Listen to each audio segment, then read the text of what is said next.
بسم اللہ الرحمن الرحیم۔ بسم اللہ الرحمن الرحیم۔ ہمارے آج کے سبق کا عنوان ہے حکمت یوسف علیہ السلام کی حکمت۔ قال یوسف فی نفسہ، یوسف علیہ السلام نے اپنے دل میں کہا، ان الحاجۃ ساقت رجلین الیہ، بے شک ضرورت دو مردوں کو میری طرف کھینچ لائی۔ انا حرف مشبہ بالفعل، حاجت انا کا اسم ہے، ساقت واحد مؤنث غائب کا صیغہ ہے، رجلین یہ تثنیہ کا رجلین جو ہے یہ تثنیہ ہے رجل کی اور حالت نصب میں ہے، کیونکہ ساقت فعل ہے، اس میں ہیا ضمیر جو حاجت کی طرف لوٹ رہی ہے وہ اس کا فاعل اور رجلین مفعول ہے، اور مفعول جو ہے وہ منصوبات میں سے ہوتے ہیں یعنی منصوب ہوتے ہیں، تو اس لیے یہ مفعول منصوب ہے اور تثنیہ کی حالت نصبی یا ما قبل مفتوح کے ساتھ آتی ہے، تو رجلین یعنی دو مرد یہ تثنیہ کا صیغہ ہے، اس کی حالت نصب یا ما قبل مفتوح رجلین ہے کہ ضرورت دو مردوں کو میری طرف کھینچ لائی ہے۔ کھینچنے والی کیا چیز ہے؟ حاجت، اس لیے اس کا فاعل ہیا ضمیر حاجت کی طرف لوٹنے والا۔ وَإِنَّ صَاحِبَ الْحَاجَةِ يَلِينُ وَيَخْضَعُ، اور بے شک ضرورت مند نرم اور جھکا ہوا ہوتا ہے۔ صاحب الحاجتی مضاف مضاف الیہ ہے، حاجت پہ زیر اس لیے ہے کہ یہ مجرور ہے مضاف الیہ ہونے کی وجہ سے، صاحبہ پہ فتح اس لیے ہے کہ یہ منصوب ہے انا کا اسم ہونے کی وجہ سے۔ لانا یلینو لینن بمانا نرم ہونا، اور یخضع یعنی جھکتا ہے، واحد مذکر غائب کا صیغہ ہے فعل مضارع معروف سے۔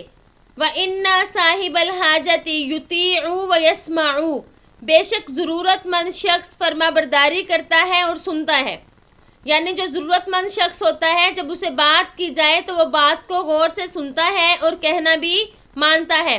اطاع یطیع، اطاعت بمانا فرما برداری کرنا، سمع یسمع سمعا بمانا سننا۔ فَلَوْ قُلْتُ لَهُمَا شَيْئًا لَسَمِعَا وَسَمِعَ أَهْلُ السِّجْنِ، اگر میں ان دونوں سے کچھ کہوں تو وہ دونوں سنیں گے اور جیل والے بھی سنیں گے۔ سامعہ تثنیہ مذکر غائب کا صیغہ ہے، قلت واحد متکلم کا صیغہ ہے فعل ماضی معروف۔ وَلَكِنَّ يُوسُفَ لَمْ يَسْتَعْجِلْ، لیکن یوسف علیہ السلام نے جلدی نہ کی۔ لم يستعجل یہ واحد مذکر غائب کا صیغہ ہے، استعجل یستعجل استعجالا بمانا جلدی کرنا، یعنی یوسف علیہ السلام نے نصیحت کرنے میں جلدی نہ کی بلکہ اس کی پہلے تمہید باندھی تاکہ وہ لوگ پریشان نہ ہوں۔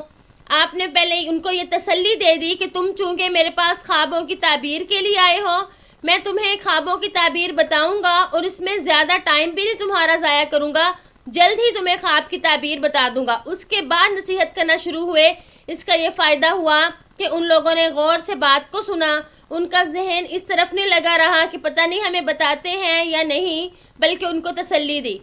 بل قال لہما، بلکہ ان سے کہا، انا اخبرکما بتاویل الرؤیا قبل ان یأتیکما طعامکما، میں تم دونوں کو خواب کی تعبیر بتا دوں گا اس سے پہلے کہ تم دونوں کا کھانا تمہارے پاس آئے۔ فجلسا واطمأنا، وہ دونوں بیٹھ گئے اور مطمئن ہو گئے، یہ دونوں تثنیہ کے صیغے ہیں۔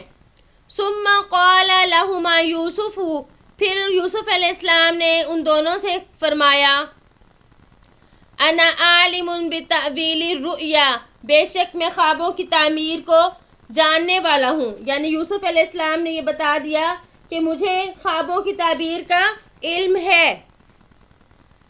ذالکما مما علمنی ربی، اور یہ علم اس میں سے ہے جو مجھے میرے رب نے سکھایا۔ علم یعلم تعلیم بمانا سکھانا۔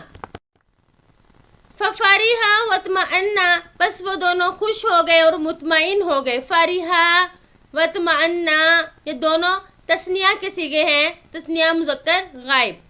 وَهُنَا وَجَدَ يُوسُفُ الْفُرْصَةَ فبدأ موعظته، یہاں یوسف علیہ السلام نے موقع پایا اور نصیحت کرنا شروع ہوئے. بدأ یبدأ یعنی شروع ہوئے، موعظۃ نصیحت. السلام علیکم ورحمۃ اللہ وبرکاتہ.